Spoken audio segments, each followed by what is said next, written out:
Hey everybody, good day on this Monday, the 25th of March, 2013. We just finished our Monday show, and as you can tell, sometimes I walk out of the house not really thinking about what I'm wearing in preparation for the Monday video blog. We don't always do it on Monday, we're kind of loosey-goosey, and the more I thought about it, I thought, well, what? I mean, it's not like I'm black tying these things in some kind of formal way. Every once in a while, it's just something kind of muted, something kind of neutral. Other times, I'm a walking billboard for Mary's Cafe in Strawn, Texas. It's about an hour and a half west of Fort Worth on I-20, and it's awesome.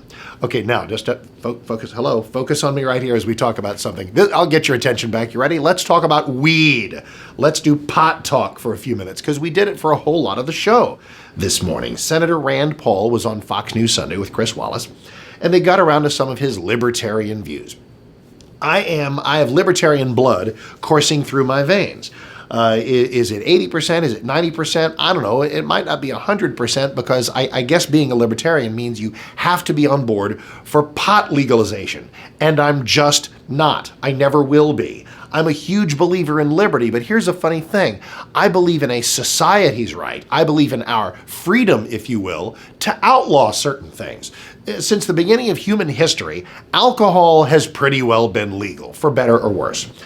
Drugs and pot and stuff of that ilk have largely been illegal. I believe that's been for a reason. I think society has viewed that alcohol is something you can consume responsibly up to a point. If you go nuts and get drunk, that's misuse of the product. When you get into weed, especially the more powerful and potent weed of today, I'm told, of course it impairs your driving. Of course it impairs your judgment. And the bottom line is, I know that there's something a little hypocritical that you can go out and drink yourself into a stupor, but you can't twist up a doobie and listen to some Allman Brothers after work. I know that seems just counterintuitive, but I think we've reached a point as a society, I know I have, where we have enough intoxicants that are legal. Do we want additional intoxicants made legal? My answer for the rest of my life is going to be no.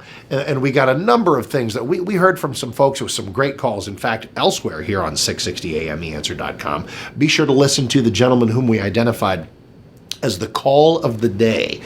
He got a hold of us, and I'm so grateful, and I always am when people will share a little bit of their personal story under some gentle prodding from me. And he said, well, yeah, Mark, I smoke a little pot on my way home, or after I'm home. He says, I think he said, to get me in a family mood. Oh, that's good. And I said, listen, hey, here's something crazy about a family mood. How about getting off the weed? How about not doing something illegal? If you want to fight for legalization, that's great.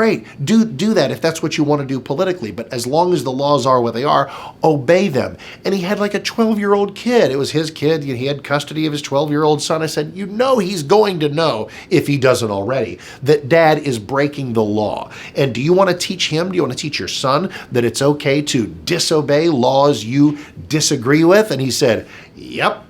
So the call went great. Go listen to that after you finish watching me. But the bottom line on the whole legalization thing is, do we want more intoxicants legal? Now, here's the argument that I love when people try to make this. Somebody tried to get away with this today. Yeah, well, Mark, there won't be that much additional usage. I mean, most everybody who's smoking pot already is, so if we legalize it, we really won't have much more additional pot use. Are you insane if you're walking around saying that? Stop it. Because there is one reason why millions and millions of people are not doing bong hits every night. One reason. They don't want to break the law.